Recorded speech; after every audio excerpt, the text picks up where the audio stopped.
बिस्मिल्लाहिर्रहमानिर्रहीम। अस्सलाम वालेकुम। अल्लाह पाक रहम करम से हम बिल्कुल ठीक है। अल्लाह पाक से दुआ करते हैं कि वो आप सब लोगों को हमेशा खुश रखे, आबाद रखे, आमीन। आज हम बना रहे हैं आलू की टिक्कियाँ। तो आलू की टिक्कियाँ बनाने के लिए हमने आलू को बॉयल नहीं किया, ये कच्चे ही आलू हैं। ये आधा किलो आलू हैं। आपने जितनी बनानी हो आप उतने आलू ले सकते हैं। तो उसके लिए हमें और क्या चाहिए, ये हरी मिर्चें मैंने चॉप की है 2 टेबल स्पून, प्याज मैंने चॉप किया 3 टेबल स्पून, और हरा धनिया जो है जितना आपको पसंद है आप उतना डाल सकते हैं। ये वैसे 1 टेबल स्पून है।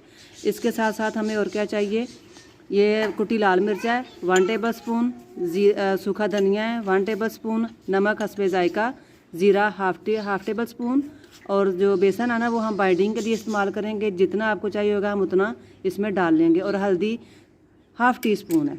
तो सबसे पहले हमने क्या करना है, हम आलू को करेंगे कद्दूकश।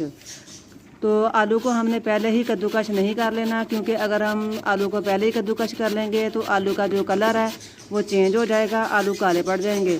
तो सबसे पहले हम आलू को कद्दूकश करते हैं और उसके बाद आपको बताते हैं कि हमने क्या करना है। बिस्मिल्लाहिर्रहमानिर्रहीम। आलू जो है ना उनको हमने कद्दूकश कर लिया।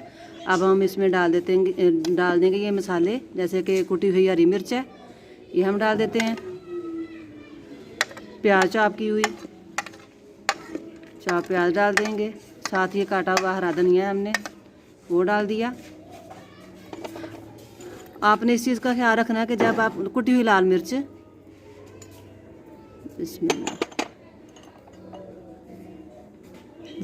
कुटा हुआ सूखा धनिया है, ये बहुत ज़्यादा बारीक नहीं हमने इसको कूटा, नमक, और ये साबुत ज़ीरा, साथ ही हम थोड़ी सी 1 पिंच के बराबर जो है ना वो हम हल्दी डाल देंगे, बिल्कुल थोड़ी सी, और ये बेसन डाल दिया।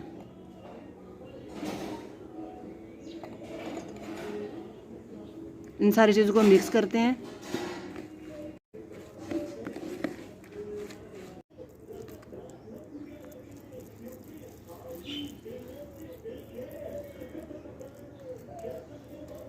ये देखें, इस तरह से आपने इसकी शेप जो है ना उसको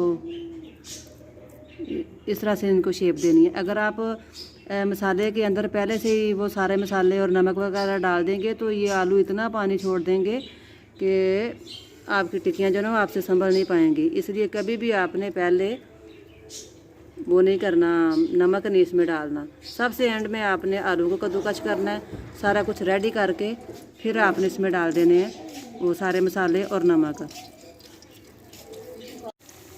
टिक्कियाँ माशाल्लाह से एक साइड से हो गई हैं हमारी रेडी। तो अब हम इनकी करते हैं साइड चेंज। अगर आपने ज़्यादा टिक्कियाँ बनानी है तो आप कभी भी इतना ज़्यादा मसाला तैयार करके ना रखें, आप अपने पास सारा मसाला तैयार कर लें, और साथ साथ इस तरह से मसाले में नमक, मिर्च और हरी मिर्च, प्याज सारा कुछ डालते जाएं और उनको फ्राई करते जाएं। क्योंकि अगर ये थोड़ी देर भी मसाला पड़ा रहेगा 10-15 मिनट के लिए तो ये बहुत ज़्यादा जो है ना वो पतला हो जाएगा। तो आपने मसाले सारे को इस हिसाब से तैयार करना है कि वो ज़्यादा देर ना पड़ा रहे। बिस्मिल्लाहिर्रहमानिर्रहीम। ये देखें, ये जो आलू की टिक्कियाँ या जो कबाब है ना इनको हमने डिफरेंट शेप दी है।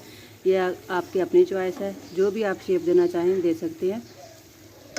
और ये देखें, इधर ये बन के हो गए हैं तैयार। तो मेरी वीडियो को, मेरे चैनल को लाइक और सब्सक्राइब ज़रूर कर दें। मैंने साथ रायता लिया है, ठीक है। तो ये आपकी अपनी चॉइस है। जिस तरह से मैंने वो किया था ना, कद्दू के कोफ्ते बनाए थे, तो पहले मैंने पानी उनका खुशक किया था। तो अगर आपको नहीं ये कंट्रोल में पानी आपको नहीं समझ में आ रहा तो आप इसका पानी थोड़ा सा निचोड़ भी सकते हैं किसी कपड़े के साथ। तो मिलते हैं अपनी अगली वीडियो में। अल्लाह पाक आप सब लोगों को खुश रखे, आबाद रखे, आमीन। तब तक के लिए अल्लाह हाफिज़।